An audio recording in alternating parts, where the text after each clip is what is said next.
coup, je vais vous présenter du coup la plateforme Open Wine Data, avec les 2 premiers services qui sont proposés, dont le premier, on le rappelle, est, la possibilité de générer gratuitement un QR code pour les vignerons dans le but de rentrer, comme on l'a dit, dans la réglementation européenne qui va entrer en vigueur en décembre, et un autre applicatif qu'on a commencé à découpler de tout ça. Le but, c'est de passer sur la plateforme, de vous montrer vraiment l'ensemble des étapes et de voir que c'est assez facile de pouvoir rejoindre l'écosystème Open Wine Data en tant que pourvoyeur de données, mais aussi en tant que pourvoyeur de services. Donc du coup, on va commencer très simplement par la base. On va aller venir se connecter. Donc là, on a, comme l'a rappelé, Pierre, travaillé avec des partenaires, notamment avec Agdata Hub Connect qui permet, comme on l'a dit, d'authentifier tout ce qui va être, viticulteur de manière officielle et donc d'avoir un premier trust, d'être sûr qu'on a une identité, correcte du viticulteur.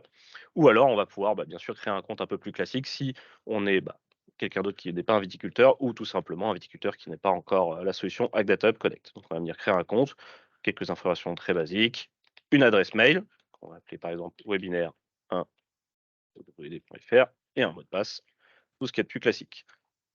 À partir de là, on va avoir un petit profil qui va être, nous servir notamment pour des prises de contact, si on a besoin de vous contacter sur la plateforme et cetera. Parce que vous allez le voir, vu que là je ne suis pas passé par, Agdata Hub Connect, on va devoir vérifier, l'authenticité des informations et notamment l'identité, du vigneron dans ce cas-là. Donc je vais laisser, pas besoin d'entrer un numéro de téléphone. J'autorise donc du coup, la plateforme Open Wine Data à accéder à mes informations, puisque comme j'ai dit, on va s'en servir pour, avoir toutes ces matières de trust. Donc j'autorise, je me connecte et donc voilà, maintenant je suis connecté sur la plateforme. Je vais présenter un peu rapidement, les étapes qu'on va parcourir pour accéder au QR code. Donc comme on l'a dit, ça va être très, très simple. L'inscription qu'on vient déjà d'effectuer. Ensuite, on va vérifier le domaine si on ne passe pas par Agdata Connect pour être sûr vraiment que ces données, comme on l'a dit, ce socle commun, soit avec des données certifiées, valorisées et qui puissent être vraiment trustées par tous les acteurs, de l'écosystème. La création d'une fiche 20 avec tout ce qui est données réglementaires, techniques et toutes ces composantes qu'on va voir en plus en détail et à la fin, bien sûr, l'obtention du QR code qui permet de rentrer, dans la réglementation européenne. Donc du coup, tout simplement, on va aller cliquer sur «Mes données 20» et là, bien sûr, vu que je n'ai pas de domaine, je vais déclarer un domaine. Les informations, elles sont très, très simples. On va aller taper le nom du domaine viticole. Là, on voit qu'il y a déjà, des listes qui sont déjà enfin des domaines qui sont déjà proposés par la plateforme parce que du coup, les acteurs, de OpenWyData ont commencé à remplir des données pour ce fameux socle commun, donc il est possible que le domaine existe déjà avec quelques informations préliminaires. Si le domaine existe déjà, on peut le sélectionner, sinon, s'il n'existe pas, on peut rentrer son propre domaine. Donc là, je vais rentrer le domaine du webinaire OWD, qui n'existe pas normalement. Un nom de contact qui va nous servir au cas où s'il y a besoin pour la procédure, de contacter pour vérifier amplement l'identité, donc ici Christopher et un email de contact, donc ici je vais remettre mon petit webinaire1@wd.fr et au cas où s'il y a besoin de passer un coup de fil, voilà et finalement 2 pièces qui vont nous servir principalement pour ce trust, une pièce d'identité, donc passeport, carte nationale d'identité et un document d'entreprise. Pour la France, ce sera un cabis. On peut laisser un petit commentaire, par exemple, est-ce qu'il y a besoin de contacter une autre personne pour plus d'informations et cetera. Je ne vais pas rentrer dedans, c'est un champ assez libre. Une fois que la demande est déposée, on est en attente de validation. Donc là, vu comme j'ai dit, on ne passe pas par Data Connect et qu'il y a besoin d'un trust, les équipes internes de WD vont vérifier les documents envoyés, contacter la personne si besoin et vont venir valider l'inscription. Je vais faire immédiatement, je vais aller valider la demande de mon côté. Voilà. Une fois que la demande est validée, ici, alors bien sûr, à chaque étape, il y a un email pour prévenir le vigneron des différentes étapes. On a un petit point qui nous rappelle ici, qu'il y a une action effectuée, donc dans mes données 20 et dans gérer déclaration et ici, je vais finaliser la demande parce que vu que je n'ai pas, sélectionné un domaine qui existait déjà, je vais devoir créer ce domaine. Là, on a juste déposé une demande pour pouvoir la possibilité de déclarer son domaine. Donc on va venir finaliser la demande. Ici, on trouve le nom de mon domaine, on va préciser la région viticole, donc par exemple ici, la Bourgogne et une adresse pour le domaine. On va prendre quelque chose plutôt de central en Bourgogne, à Dijon, 16 rue de l'Hôpital. On est tout bon, le domaine est créé. Donc maintenant que j'ai mon domaine, viticole, va venir l'étape qui était suivante dans ce qu'on avait vu, qui est donc le fait d'ajouter, un nouveau vin. Donc comme l'a présenté, Pierre, on a, plusieurs attributs et je vais vous expliquer un peu comment ça se découpe après. Donc une fois que j'ai cliqué sur, ajouter un nouveau vent, on va arriver sur quelque chose d'assez simple.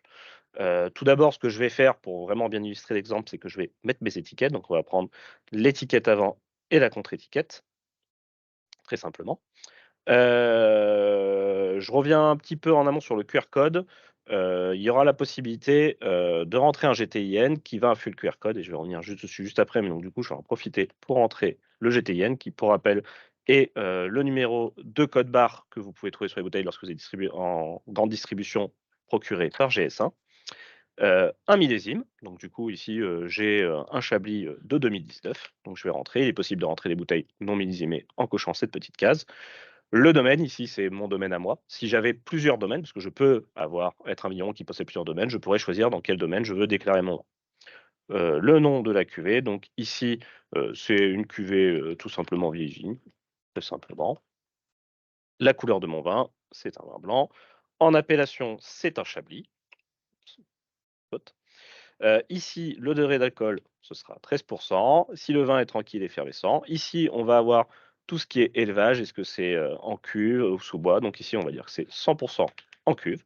C'est un vin conventionnel et ici, donc on arrive sur la partie très intéressante qui rentre dans la législation, qui est donc la liste des ingrédients. Donc la liste des ingrédients, elle est séparée en 2 parties. Vous avez le tableau des déclarations nutritionnelles qui se trouve à droite, où vous allez pouvoir entrer, donc du coup, ce qu'impose la réglementation, toutes les informations. Donc ici, je vais avoir un vin qui va avoir 90 calories pour 100 millilitres, c'est bien précisé.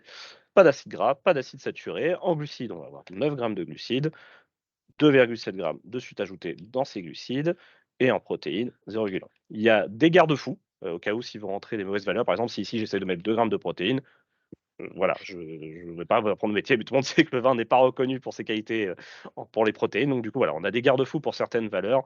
Ça ne vous empêchera pas de les valider, parce qu'il peut toujours y avoir des exceptions à la règle, mais elles sont là pour s'assurer que les données soient rentrées au plus juste. Donc voilà. Une fois que j'ai rentré ces informations, je vais pouvoir rentrer d'autres choses, dont la liste des ingrédients. Est-ce qu'il y a du raisin? Est-ce qu'il y a du mou de raisin? Mais aussi donc des additifs un peu plus, on va dire, dans la transformation du produit, notamment est-ce qu'il y a de la gomme arabique? Est-ce qu'il y a des et si on peut avoir toutes les mentions qu'on va retrouver notamment sur les étiquettes de «peut contenir» pour tout ce qui va être allergène, autre et cetera. Tout comme pour tout ce qui est gaz de conservation, dans la mise en bouteille, préciser si ça a été fait sous atmosphère protectrice ou pas. Donc je coche, toutes ces petites options. Ici, et on va avoir tout ce qui va être certification, donc nos petits labels, donc par exemple, c'est un vin bio et en cépage, on va avoir un chardonnay et là, on va remplir les différentes valeurs, donc c'est un monocépage 100. Et ici, je viens valider tout simplement. J'ai ma fiche vin, OWD qui est disponible avec sa contre-étiquette, son étiquette, son QR code qui a été généré et qu'on peut très facilement télécharger via SVG ou PNG pour venir apposer sur la bouteille et les différentes informations qu'on a, rentrées, sur la bouteille. Donc, pour le QR code qui est donc du coup, quand même la principale, fonctionnalité de la plateforme, il y a 2 choses. Actuellement, nous sommes en cours de certification avec GS1. GS1 qui veut à terme remplacer tout ce qui est code barre par des QR codes pour, des raisons d'évolution technique. Donc l'idée étant de pouvoir proposer un QR code qui pourra allier les 2, à la fois la réglementation européenne et à la fois tout ce qui va être distribution dans le grand commerce. Donc là actuellement, vu que j'ai rentré un GTIN, j'ai obtenu un QR code GS1, donc c'est-à-dire que ce QR code est compatible et pourrait passer en caisse. On est encore en train de rajouter quelques fonctionnalités pour avoir entièrement la certification, mais ce QR code est valide et compatible GS1. Si le vigneron n'a pas de GTIN, n'est pas adhérent GS1, et cetera, un QR code sera quand même généré et ce QR code sera un QR code classique OWD qui amènera et qui déclarera les mêmes informations. C'est juste une question de présentation du QR code. Il y a un QR code G5 qui peut servir à la fois pour la grande distribution et pour la réglementation et le QR code OWD qui ne sert que pour la réglementation. Donc là, j'ai rentré un millésime 2019. Les QR codes sont par millésime, bien entendu. Même si le vin est non millésimé, ça fait un peu comme s'il y avait un millésime. Et donc, si je crée un nouveau millésime, un millésime 2020, j'aurai un QR code différent et ainsi de suite. Donc voilà. Et à tout moment, en tant que vigneron, je retourne dans mes données vins. Ici, je vais retrouver ma cuvée, ici, avec mes différents millésimes, avec la possibilité d'ajouter un nouveau millésime, parce que du coup, on a bien cette notion, tout à l'heure présenté Pierre, de vin avec une notion de cuvée et juste des millésimes qui déclinent avec des informations nutritionnelles qui peuvent changer d'année en année, tout simplement. Donc ça, c'est le premier service qui est le service de QR code qui est donc gratuit, pour les vignerons et qui a pour but, bah, voilà, de rentrer dans cette, réglementation. Le deuxième service qui est proposé à ce jour sur la plateforme Open Data, c'est l'observatoire de la donnée que vous avez ici. L'objectif étant de proposer à des partenaires de venir poser, des questions grâce avec un formulaire que je vais présenter ici, très simple, très rapide, donc on retrouve les informations que j'ai rentrées tout à l'heure. Une question sur l'univers du vin, donc par exemple, quelle est la consommation de vin en France? Quelles sont les tendances de vin rosé et cetera, qui seront ensuite réalisées par l'équipe d'Open Wine Data et qui seront donc du coup restituées sous forme d'articles, publics ou privés selon en description, et qui permettront, donc du coup d'avoir un rendu détaillé de votre question ou alors tout simplement d'obtenir un dataset, je parle un peu plus technique, donc des données brutes pour certains qui aimeraient les exploiter dans leur application. Donc voilà. Toutes ces données, donc que ce soit à la fois les données du socle commun, les appellations, les régions, les pays, les données vins rentrées par les vignerons, ainsi que, les données par l'observatoire, les articles rendus et cetera, sont accessibles sur la plateforme pour les vignerons qui possèdent leurs données, mais aussi pour ceux qui voudraient fournir des services auprès d'Open Wine Data.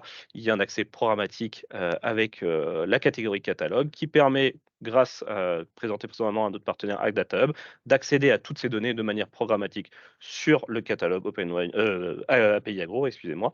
Donc du coup, tout simplement, voilà, si on veut accéder à la liste des vins, il suffit, et je présenterai la personne. Ah, peut-être pas celui-là, peut-être que celui-là est public, exactement. Excusez-moi, celui-là est public. Certains catalogues sont publics, d'autres sont privés. Voilà, de venir s'inscrire sur la plateforme, de rejoindre le groupe et donc de participer et d'accéder à ces données et à ce socle commun, donc pour pouvoir tirer et créer de nouveaux services, et éviter de reconstruire la roue. Je pense que j'ai fait un tour assez complet de la présentation de la solution. La plateforme, elle est à sa première version.